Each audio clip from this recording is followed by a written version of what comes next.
Hello dear students, let's continue with our chapter 3 of class 6 history NCERT textbook presented by your SST teacher Kunal Devgan, and the name of the chapter is from gathering to growing food। कैसे जो लोग थे जो अलग अलग जगह पे घूम के खाने को इकट्ठा करते थे, कैसे उनके अंदर कैपेबिलिटीज़ आती हैं, वो एक जगह पे ठहर कर एक जगह पे रुक कर फूड को ग्रो करना शुरू कर देते हैं। इस चैप्टर में हम इस चीज़ के बारे में पढ़ेंगे। सबसे पहले हम फूड क्या है और वैरायटीज़ ऑफ फूड क्या है ये समझते हैं। फूड जो हम खाते हैं, ठीक है, वो फूड है जो हमारी बॉडी को एनर्जी देता है, वो फूड है। वैरायटीज़ ऑफ फूड, हम आज के टाइम की भी बात करें तो हमारे पास दो ही तरह के फूड हैं। जहाँ तो वो प्लांट बेस्ड फूड है, जहाँ वो एनिमल बेस्ड फूड है। प्लांट बेस्ड फूड में रूट्स हैं, वेजिटेबल्स हैं, फ्रूट्स हैं, सीड्स हैं डिफरेंट तरह के जो हम खाते हैं। एनिमल बेस्ड फूड की हम बात करें, मीट है, मिल्क है, एग्स है, डिफरेंट फिश है, तो ये सब क्या है, एनिमल बेस्ड फूड है। तो हम सभी जानते हैं कि डिफरेंट प्लांट्स को ग्रो होने के लिए, डिफरेंट एनिमल को सर्वाइव करने के लिए डिफरेंट क्लाइमेटिक कंडीशंस चाहिए। जैसे फ़िश को वाटर में ही वो सर्वाइव करेगी। कुछ प्लांट्स हैं उनको ज़्यादा वाटर चाहिए, उनको कुछ प्लांट्स को कम सूरज की किरणें चाहिए, मतलब कम गर्मी चाहिए, कुछ प्लांट्स को ज़्यादा सर्दी चाहिए। तो डिफरेंट क्लाइमेटिक कंडीशंस हैं वो मैटर करती हैं। तो अब हम इस चैप्टर में पढ़ेंगे कि कैसे जो लोग थे उन्होंने फार्मिंग, मतलब एग्रीकल्चर या जो पशुपालन था, हर्डिंग थी, उसकी शुरुआत की। कैसे क्लाइमेट के अकॉर्डिंग वो चेंज हुए, कैसे क्लाइमेटिक कंडीशंस चेंज हुई जिसकी वजह से लोगों ने ये करनी चीज़ें शुरू की। तो हम सभी जानते हैं कि पिछले चैप्टर में हमने देखा था कि आज से 12,000 साल पहले क्या हुआ था। आज से 12,000 साल पहले क्लाइमेट में चेंजेस आए थे। जो क्लाइमेट था वो थोड़ा गर्म होना शुरू हुआ था, वार्म होना शुरू हुआ था, जिसकी वजह से ग्रासलैंड्स बढ़े थे, ग्रास बढ़ गई थी, ग्रास को खाने वाले जानवर बढ़ गए थे, जिसमें हमने डियर, एंटीलोप की बात की थी, गॉट की, शिप्स की बात की थी।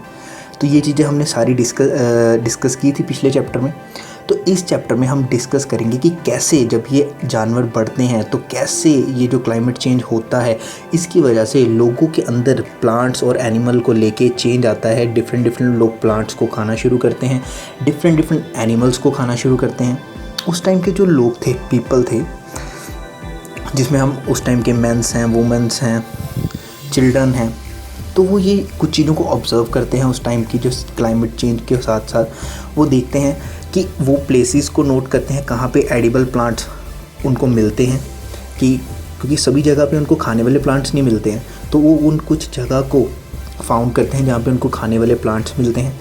फिर वो देखते हैं कि इनके जो सीड्स हैं, ठीक है, ये कब, जो उसकी स्टाल्क होती थी, ठीक है, उसकी टाहनी होती थी, तना होता था, उससे कब ये कैसे वो उससे अलग होते हैं और ग्राउंड पे गिरते हैं, कैसे फिर वो न्यू प्लांट में वो स्प्राउटेड हो जाते हैं। जो वो सीड जो ज़मीन पे गिरा है उसमें से कैसे एक नया पौधा निकलता है। तो जब ये लोग इन चीज़ों को देखते हैं, इन चीज़ों को देख के इनकी समझ में ये आता है कि इनको ये जो प्लांट्स हैं इनको प्रोटेक्ट करना चाहिए फ्रॉम बर्ड्स एंड एनिमल से, कि ये ग्रो कर सकें, क्योंकि बर्ड्स के लिए भी यही खाना है और उस टाइम के ह्यूमंस के लिए भी प्लांट बेस्ड यही खाना था। तो ये अपना खाना उनको नहीं देना चाहते थे, इसलिए ये उनकी प्रोटेक्शन करना शुरू कर देते हैं, प्लांट्स को ग्रो करना शुरू कर देते हैं। सीड्स जो उसके हैं वो रिपन होने शुरू हो जाते हैं। तो ऐसी एक्टिविटीज़ करते करते जो उस टाइम के लोग थे वो क्या बन जाते हैं, फार्मर्स बन जाते हैं, उनको एग्रीकल्चर करना आ जाता है। तो ये तो सेम था कि उन्होंने कैसे फार्मिंग सीखी, ऐसे ही कुछ उन्होंने एनिमल्स को टेम करना या डोमेस्टिकेशन ऑफ एनिमल भी सीखा है। तो वो जो लोग थे उनको ये तो पता लग गया कि हम एक जगह पे रुक के कैसे क्रॉप्स को उगा सकते हैं, कैसे हम ग्रेन्स को उगा सकते हैं एक ही जगह पे रुक के। तब वो चाहते थे कि हमें एनिमल्स को भी उनके पीछे जाके हंट ना करना पड़े या उनको उनके पीछे ना जाना पड़े। तो उन्होंने क्या किया, उन लोगों ने कुछ खाना अपने घरों के पास रखना शुरू कर दिया, अपने शेल्टर जहाँ पे वो रहते थे। तो कुछ जो जेंटल एनिमल थे, शीप, गॉट्स, कैटल, पिग, ये वो एनिमल थे जिनसे इनको कोई ख़तरा नहीं था, ना ये इनको मार सकते थे। तो ये जो जेंटल एनिमल्स थे इनके शेल्टर के पास आके जो इन्होंने खाना रखा था उसको खाना शुरू कर दिया। इनके साथ इनकी दोस्ती हो गई। दोस्ती जब इनकी हो गई तो इन्होंने इनको वाइल्ड जो एनिमल्स है उनके अटैक से बचाना शुरू कर दिया, अपने पास इन एनिमल्स को रखना शुरू कर दिया। तो इस तरह ये जो लोग थे ये हर्डर्स बने, इन्होंने पशुपालन शुरू किया। तो हमें ये दोनों चीज़ें तो क्लियर हो गई कि कैसे इन्होंने एग्रीकल्चर शुरू किया और कैसे इन्होंने पशुपालन शुरू किया।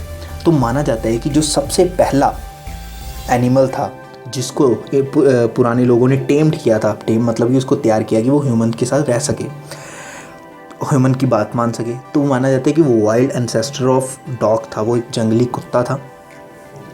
अब हम एक वर्ड का मीनिंग समझते हैं जो है डोमेस्टिकेशन। ये डोमेस्टिकेशन होता क्या है? डोमेस्टिकेशन एक तरह का प्रोसेस है जिसमें जो लोग हैं वो कुछ प्लांट्स को ग्रो करते हैं और एनिमल्स का ध्यान रखते हैं, अपने पास रख के एनिमल्स का ध्यान रखते हैं, तो उस चीज़ को हम कहते हैं डोमेस्टिकेशन। जब लोगों ने डोमेस्टिकेशन शुरू की, उन्होंने सभी प्लांट्स और या सभी एनिमल्स की डोमेस्टिकेशन शुरू नहीं की। उन्होंने कुछ प्लांट्स चूज़ किए, कुछ एनिमल चूज़ किए और उन्होंने चूज़ करने के लिए कुछ चीज़ों का ध्यान रखा। क्या चीज़ें? कि ये जो प्लांट्स हैं इनके अंदर कोई डिजीज़ ना हो, मतलब कि ये जहरीले ना हो, ठीक है, या इनके अंदर कोई डिजीज़ ना हो जो ह्यूमन के अंदर आ जाए और उनकी मौत का कारण बन जाए। इनके जो ग्रेन्स हैं ये थोड़े बड़े हों।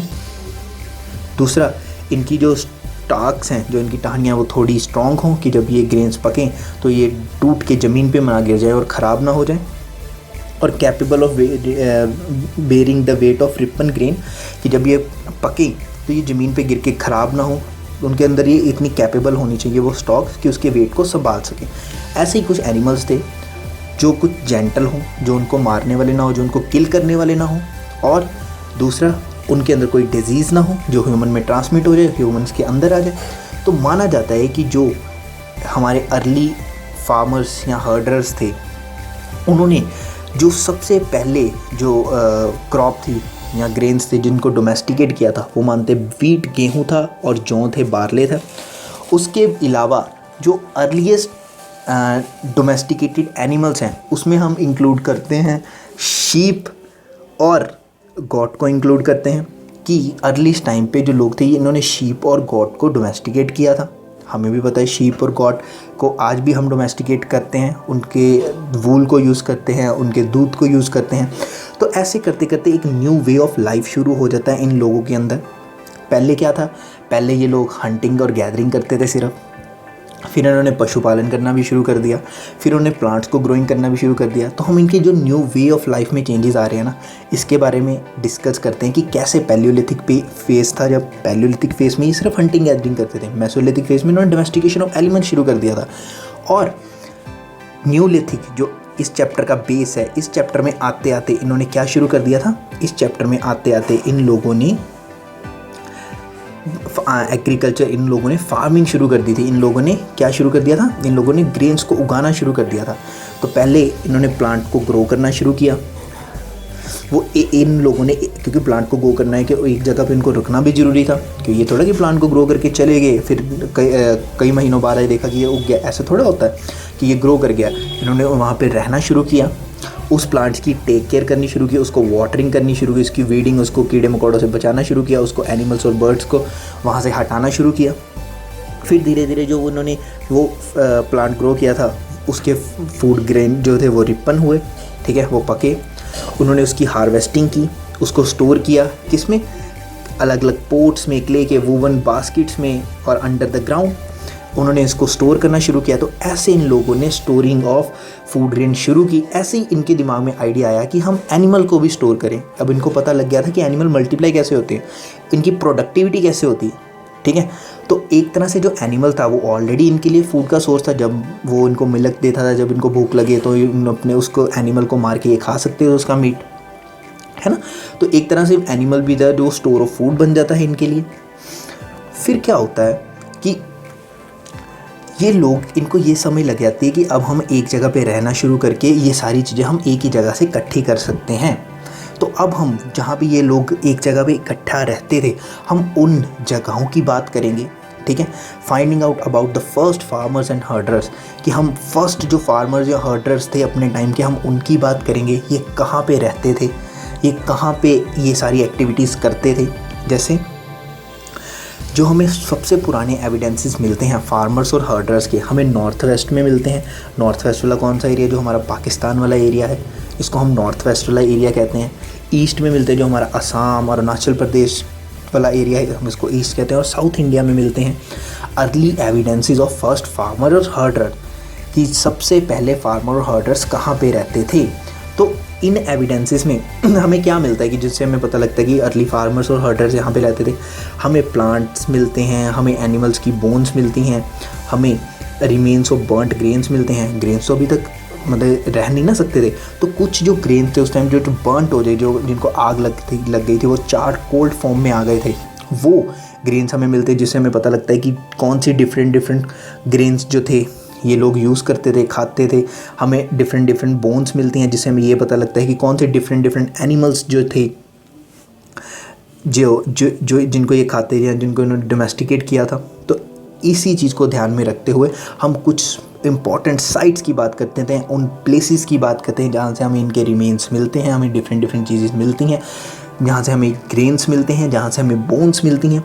ऐसी जगहों की या साइट्स की बात करते हैं तो सबसे इम्पॉर्टेंट साइट है मेहरगढ़। मेहरगढ़ आज के टाइम पे प्रेजेंट इन पाकिस्तान में है। यहाँ से हमें वीट के एविडेंसेस, बार्ले के एविडेंसेस, शीट के एविडेंसेस, गॉट के एविडेंसेस मिलते हैं। कोल्डी हवा जो उत्तर प्रदेश में है, यहाँ से हमें राइस, फ्रेगमेंट्री एनिमल बोन्स छोटी छोटी बोन्स को कहते हैं। माहरगढ़ की बात करें जो उत्तर प्रदेश में ही है, यहाँ से हमें राइस और कैटल्स के एविडेंसेस मिलते हैं। गुफराल जो कश्मीर में है, वहाँ से हमें वीट और लेंटिल के एविडेंसेस मिलते हैं। बुर्ज होम से हमें wheat, lentil, dog, buffalo etcetera के एविडेंसेस मिलते हैं जो भी कश्मीर में है। चिरांद एक बहुत फेमस जगह है बिहार की, जहाँ से हमें वीट के green grams, barley, oats, green gram मतलब आपके हरे चने, उनके एविडेंसेस मिलते हैं। वीट के, बार्ले के, वीट और बार्ले मोस्टली कई जगहों पे कॉमन ही रहेगा।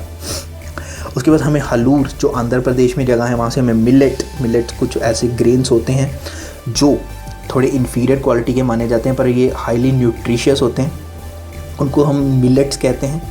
उसके बाद पेयमपली की बात करेंगे, जहाँ से हमें काले चने, black grams, millet, kettles, ship, pigs, ठीक है, इनकी बोन्स मिलती हैं जो आंध्र प्रदेश में है। तो ये कुछ इंपॉर्टेंट साइट्स हैं, हमें जो याद करनी है, हमें इनकी साइट्स के नेम याद करने हैं, हमें इन साइट्स की लोकेशंस याद करनी है कि ये साइट्स क्या थी, जो ये अंदर वाला मटीरियल यहाँ से क्या क्या मिलता है, ये आपको धीरे धीरे अपने आप याद हो जाएगा। उसके बाद हम इस जो साइट्स के बारे में हमने डिस्कस किया है, इसकी मैप में लोकेशन देखते हैं। हमने जम्मू कश्मीर में पता है कि इंडिया के सबसे टॉप पे है जम्मू कश्मीर, तो यहाँ पे कश्मीर में हम बात करते हैं बुर्ज होम और गुफराल। उसके बाद पाकिस्तान के बोलान पास के पास है मेहरगढ़। बिहार में है चरिंद, ये है बिहार, यहाँ पे है चरिंद। उसके बाद हम कोल्डी हवा और माहरगढ़ की बात करते हैं। एक बहुत ही फेमस जो असम में एक साइट है दाऊदजली हदिंग, इसकी बात करते हैं। उसके बाद हम हलूर की बात करते हैं, पेयमपली की बात करते हैं। तो ये सारी चीज़ों के बारे में बात करते हैं कि कैसे लोग एक जगह पे रहते हुए इन जगहों से हमें एविडेंसेस मिलते हैं बोन्स और ग्रेन्स के। तो ये सारी चीज़ें हमने देखी कि लोगों ने एग्रीकल्चर करना सीख लिया था, तो उन्होंने एक न्यू वे ऑफ लाइफ शुरू की जिसको हम कहते हैं सेटल्ड लाइफ। अब वो बाहर अलग अलग जगह पे घूमते नहीं थे, अब वो एक ही जगह पे रहते थे। तो हमें इनके एक ही जगह पे रहने के सेटल्ड लाइफ के एविडेंसेस कैसे मिलते हैं। जिन जगह पे ये रहते थे वहाँ पे इन्होंने हट्स बनाई हुई थी, हाउसेस बनाए हुए थे, जो उस टाइम की रिमेन्स है जो आज के टाइम में हमें मिलते हैं। जैसे हम बुर्ज होम की बात करें, जहाँ से हमें ये एविडेंसेस मिलता है, हमें यहाँ पे पिट हाउसेस मिलते हैं। पिट हाउसेस वो हाउसेस होते हैं बच्चों जिसको हम डग करके ज़मीन के अंदर बनाते हैं और उसके अंदर जाने के लिए हम सीढ़ियाँ बना देते हैं, ठीक है। तो पता लगता है कि ये जो पिट हाउसेस थे उस टाइम पे शेल्टर प्रोवाइड करते थे कोल्ड वेदर में, और हमें इन घर के अंदर और बाहर कुकिंग हर्ट्स मिलते हैं, चूल्हे मिलते हैं, जिससे पता लगता है कि डिपेंड करता है उस वेदर पे। अगर वेदर अच्छा है तो खाना बाहर पकाया जाता था, या वेदर ख़राब है तो खाना अंदर पकाया जाता था। और हमें न्यूलिथिक टूल्स मिलते हैं अलग अलग जगहों से, डिफरेंट शाइल्स हैं। न्यूलिथिक टूल्स मैंने बताया था कि छोटे और पॉलिश टूल थे। पैलियोलिथिक में बड़े टूल्स इस्तेमाल होते थे, मेसोलिथिक में उससे छोटे टूल इस्तेमाल होते थे, और न्यूलिथिक में छोटे और नुकीले और पॉलिश टूल इस्तेमाल होते थे। तो हमें न्यूलिथिक टूल्स मिलते हैं, डिफरेंट साइज पॉलिश टूल होते हैं वो, ठीक है। फाइन कटिंग एज होता है उनका, अच्छा कटिंग, उनको कटिंग उससे अच्छी हो सकती है। हमें मोटार्स और पेस्टल्स मिलते हैं, एक तरह के चट्टू होते हैं जिससे फूड ग्रेन्स को ग्राइंड किया जाता था। सम बोन्स मिलती हैं हमें। इसके अलावा बोन्स वगैरह के अलावा हमें अर्थन पोट्स मिलते हैं, हमें घड़े मिलते हैं, एक तरह के वैसल्स मिलते हैं जो डेकोरेटेड है। कुछ हमें डेकोरेटिव मिलते हैं, कुछ हमें डेकोरेटेड नहीं मिलते। माना जाता है कि ये जो अर्थन पोट्स थे इनका इस्तेमाल स्टोरिंग के लिए यूज़ होता था, ग्रेन्स को स्टोर करने के लिए होता था, और फूड को कुक करने के लिए होता था इन पोट्स का इस्तेमाल। पीपल जो थे इस टाइम पे उन्होंने वीविंग ऑफ क्लोथ शुरू कर दिया था। वो वीविंग क्लोथ डालते थे और स्टोन की मदद से वो उन क्लोथ्स को वीव करते थे और हमें इसका मटेरियल मिलता है, जैसे कॉटन के एविडेंसेस मिलते हैं हमें। तो ये जो लोग थे जो एक जगह पे रहना शुरू कर दिया था, इन्होंने इकट्ठे रहना शुरू कर दिया था। तो ये जो लोग थे ये कुछ कस्टम और प्रैक्टिसेस भी फॉलो करते थे, कुछ रीति रिवाज फॉलो करते थे। मान लो तुम लोग, हमारी फैमिली है वो एक जगह पे इकट्ठी हो जाती है तो उनकी अपनी एक रहने का स्टाइल है, वो कुछ कस्टम और कल्चरल चीज़ों को फॉलो करते थे। ये जो लोग इकट्ठे रहना शुरू कर दिया था फार्मर्स और हर्डर्स ने, हम इन लोगों के इकट्ठे रहने को कहते हैं ट्राइब्स, कबीले। इन लोगों ने कबीलों में रहना शुरू कर दिया और कबीलों का अपना एक रिच और यूनिक कल्चर होता है। ये एक तरह की अलग अलग लैंग्वेज में बोलते थे, अलग अलग प्रैक्टिसेस करते थे, अलग अलग बिलीव्स रखते थे। और इनकी जो ऑक्यूपेशंस थी, इनका काम क्या था, एक तो ये हंटिंग करते थे, वो तो शुरू से कर रहे हैं, गैदरिंग भी करते हैं, वो भी ये शुरू से कर रहे हैं। अब इन्होंने फार्मिंग भी करनी शुरू कर दी थी, मतलब अब ये बहुत कुछ करने लग गए थे। और हर्डरिंग भी करनी शुरू कर दी थी और फिशिंग भी करनी शुरू कर दी थी। ये डिफरेंट काम करते थे। हमने अपने सेकंड चैप्टर में बात की थी कि कुछ काम वुमेंस करती थी, कुछ काम मेंस करते थे, कुछ वो इकट्ठा होकर करते थे, कुछ चिल्ड्रन करते थे। अब हम उन काम्स के बारे में डिस्कस करते हैं जो वुमेंस करती थी। जैसे वुमेन एग्रीकल्चर वर्क करती थी, थ्रेशिंग करती थी, मतलब कि ग्रेन्स को थ्रेश करती थी, हस्किंग करती थी, उनकी ग्राइंडिंग करती थी, हार्वेस्टिंग, कटाई करना, उनको छांटना, ये सारा काम वुमेन करती थी। किनका? ग्रेन्स का। ठीक है। और उसके बाद चिल्ड्रन क्या करते थे? चिल्ड्रन बहुत शरारती हैं, बाहर घूमते थे। बाहर घूमते घूमते क्या करते थे? जो प्लांट्स हैं उनकी देख रेख करते थे, बर्ड्स को हटाते थे भाग भाग के, स्मॉल फॉक्स का ध्यान रखते थे, फ्लॉक्स का ध्यान रखते थे। जो और मैन थे वो क्या करते? वो तो एक मेजर काम करते थे, हंटिंग। दूसरा, उन्होंने जो अपने पास कैटल्स रखे हुए थे या एनिमल्स रखे हुए थे उनको चराने लेके जाते थे। और जो कुछ काम था वो मैन और वुमेन दोनों इकट्ठे करती थी। कैसे? जो उन्होंने एनिमल्स रखे थे उनको क्लीनिंग करनी, उनकी सफाई करनी, उनकी मिल्किंग करनी, पोट्स बनाने, बास्केट बनानी, टूल्स बनाने, हट्स बनानी, और सिंगिंग करना इकट्ठे, डांसिंग करना इकट्ठे, ग्रुप कपल डांस करते थे ये लोग, डेकोरेटिंग, हट्स को डेकोरेट करना। तो ये जो काम थे ये मैन और वुमेन इकट्ठे करते थे। ये जो लोग थे, जो ट्राइबल लोग थे, इनके लिए ना फॉरेस्ट और नेचर जो है ना बहुत ही इंपॉर्टेंस रखती है। आज के टाइम पे भी जो ट्राइबल ग्रुप्स है इनके लिए नेचर एक तरह का गॉड है, नेचर इनके लिए सुपर नेचुरल पावर है। तो माना जाता है कि जो उस टाइम के भी लोग थे उनके लिए land, forest, grass land and water जो थे ये सबसे बड़ा वेल्थ का सोर्स था, जो पूरे इंटायर ट्राइब इकट्ठे शेयर करती थी और इकट्ठा इसका इस्तेमाल करती थी। और उस टाइम पे लोगों के अंदर कोई भी बड़े शार्प डिफरेंस नहीं थे कि ये रिच है या पुअर है। तो ये था इस चैप्टर में कि लोग कैसे रहते थे, कैसे एग्रीकल्चर करते थे, क्या कस्टम फॉलो करते थे। तो इसमें ही हमारे लास्ट में चैप्टर में एक इंपॉर्टेंट न्यूलिथिक साइट का मेंशन है, जो उसका नाम है मेहरगढ़। जो मेहरगढ़ है वो एक फर्टाइल प्लेन है, एक उपजाऊ भूमि है, जो कहाँ पे है? जो बोलान पास के पास है, जो पाकिस्तान में है आज के टाइम पे। इसको अर्लीस्ट विलेज कहा गया है, पुराने टाइम का ये अर्लीस्ट विलेज है। और यहाँ पे हमें वुमेन और हमें पता लगता है कि जो यहाँ के वुमेन और मैन थे इन्होंने फर्स्ट टाइम जो थी वो जो क्रॉप थी बार्ले और वीट, इसको ग्रो किया था। इन्होंने शिप और गॉट को रेयर किया था first time in the area north west India की बात करें तो फर्स्ट टाइम में जो हमें एविडेंसेस मिलते हैं कुछ ग्रेन्स को ग्रो करने के या क्रॉप्स को ग्रो करने के, तो हमें मेहरगढ़ से ही मिलते हैं जो वीट और बार्ले के हैं। और रेयर एनिमल्स की बात करें तो वो शिप और गॉट है। तो इस आगे हम मेहरगढ़ की इस चीज़ को समझने के लिए हम ये कुछ एक चीज़ को डिस्कस करते हैं कि कैसे हमें इन चीज़ों के बारे में पता लगता है। आर्कोलॉजिस्ट हमारी हेल्प करते हैं इस चीज़ों को जानने में, पर आर्कोलॉजी जब इस जगह की खुदाई करते हैं, जब ये किसी, तो जितना वो डीप इसको खोदते हैं, डग करते हैं, जितना नीचे से कोई चीज़ मिलती है उसको उतना पुराना माना जाता है, और जितना ऊपर से कोई चीज़ मिलती है उसे उतना ही नया माना जाता है। क्यों? मान लो कि तुम्हारे घर के पास कोई प्लॉट है खाली, वहाँ पे लोग सारे गार्बेज को फेंक रहे हैं, तो जो तुमने 1 ईयर पहले गार्बेज फेंका होगा तो वो नीचे चला गया, जो तुमने 6 मंथ बाद फेंका होगा वो उससे थोड़ा ऊपर होगा, जो तुमने उससे आज से 1 मंथ पहले फेंका होगा वो उस सबसे ऊपर होगा, और जो तुमने कल फेंका होगा वो उससे भी ऊपर, सबसे ऊपर वही होगा। तो माना जाता है कि जो उस टाइम पे लोग जहाँ पे रहते थे, पहले कुछ लोग रहना शुरू किया, फिर वो लोग वहाँ से हट गए, तो उनका जितना भी वो सारा एरिया था, हाउसेस वगैरह थे, वो सारे ख़राब हो गए, तहस नहस हो गए, डट गए, ठीक है। और फिर जो लोग वहाँ से फिर से रहने, उन्होंने फिर से घर बनाया, तो ऐसे करके एक माउंड बन गया, एक ऊंचाई बन गई, ठीक है।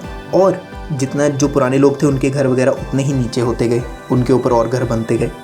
तो माना जाता है जो ये माउंड बन गया है, एक तरह से टीला बन गया है ये, इसकी जो अपर लेयर है, सबसे ऊपर वाली लेयर है, वो सबसे नई लेयर है, और जो इसकी सबसे लोअर लेयर है उसकी सबसे पुरानी लेयर है। अब मेहरगढ़ के बारे में बात करते हैं। यहाँ से हमें एनिमल बोन्स की एविडेंसेस मिलते हैं। जो सबसे अर्लीस्ट, जो सबसे पुराने हैं ना, वहाँ उसमें हमें डेयर और पिग की बोन्स के सिर्फ एविडेंसेस मिलते हैं। जब हम उससे थोड़ी आगे आएँ, ठीक है, तो हमें शिप्स और गोट के मिलते हैं। और जब हम बिल्कुल नई लेयर्स की, जो सबसे ऊपर वाली लेयर्स है, उसमें हम इनके एक्सकवेशन करते हैं, खुदाई करते हैं, तो हमें वहाँ पे कैटल्स हमारे जितने भी हैं उनकी बोन्स मिलती हैं। तो माना जाता है यार मेहरगढ़ पे जो उस टाइम पे घर थे वो स्क्वायर और रेक्टेंगुलर हाउसेस थे, जिसके अंदर 4 कंपार्टमेंट्स थे, 4 कमरे थे, और उसमें से एक कमरा स्टोरेज के लिए यूज़ होता था। हमें यहाँ पे बरियल्स मिलते हैं मेहरगढ़ में, जहाँ पे हमें डेड पर्सन जो है वो गॉट के साथ बरीड मिलता है। और माना जाता है कि ये इसके साथ गोट को इसलिए बरीड किया गया है क्योंकि ये मानते थे कि ये जो गोट है एज अ फूड सर्व करेगी इसको नेक्स्ट वर्ल्ड में। मतलब कि ये जो लोग थे ये लाइफ आफ्टर डेथ में, मतलब कि मरने के बाद भी ज़िंदगी होती है, उसमें विश्वास रखते थे। ऐसे ही मेहरगढ़ की तरह एक और साइट है जिसका नाम है दौजली हदिंग। मैंने बताया कि ये असम की साइट है, जहाँ पे हमें अर्ली एविडेंसेस ऑफ एग्रीकल्चर मिलते हैं।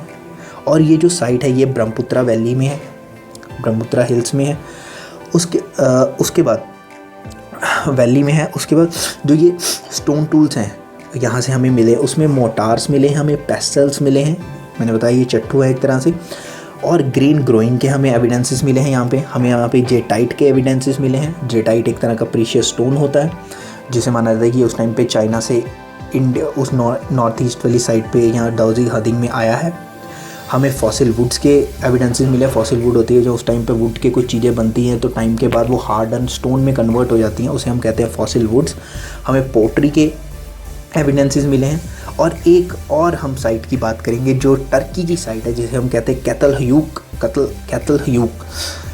ये भी माना जाता है कि ये भी एक न्यूलिथिक साइट थी, और यहाँ पे भी अलग अलग जगह से चीज़ें इस साइट पे लाई जाती। जैसे फ्लिंट जो था वो सीरिया से लाया जाता। फ्लिंट, चकमक को फ्लिंट कहते हैं, जिसके साथ हम लोहे को रब करें या कोई भी मेटल को रब करें तो वो स्पार्क्स निकालता है, चकमक कहते हैं उसको। तो फ्लिंट को चकमक कहते हैं। ये सीरिया से लाया जाता था, जो हमें कैतल हयूक की साइट में मिला है, जो टर्की की साइट है। कोरीज मिली हैं जो माना जाता है कि रेड सी से लाई गई है। शेल्स मिले हैं जो माना जाता है कि मेडिटेरियन सी से लाए गए हैं। तो ये जो डिफरेंट थिंग्स ये माना जाता है कि ये लाई गई। तो ये कैसे लाई गई? ये यहाँ तो एनिमल्स की बैक के ऊपर, कैटल्स की, यहाँ लोग अपनी बैक के ऊपर उठा के रहे, क्योंकि उस टाइम पे कार्ट्स तो होती नहीं थी। तो ये था इस चैप्टर में कि कैसे लोग जब एक जगह पे रहना शुरू किया, उन्होंने कैसे अलग अलग जगह से कुछ चीज़ें अपने इस्तेमाल के लिए लानी शुरू की। तो इम्पॉर्टेंट डेट्स की बात करते हैं जो इस चैप्टर के लास्ट में दी गई हैं। जैसे डोमेस्टिकेशन, कब डोमेस्टिकेशन शुरू हुई? तो 12,000 साल पहले आज से डोमेस्टिकेशन शुरू हुई थी। कब महारगढ़ में सेटलमेंट शुरू हुई? तो हम बात करें आज से 8,000 साल पहले महारगढ़ में क्या शुरू हुई थी? सेटलमेंट शुरू हुई थी। जब मैं आपसे बात करूँगा कि ये आज से 8,000 साल पहले महारगढ़ में सेटलमेंट शुरू हुई थी, तो मैं पूछूं कि 8,000 को BC में कन्वर्ट करो तो AD के बाद 2,000 साल ये, और उससे 6,000 साल पहले, मतलब कि ये बनेगा 6,000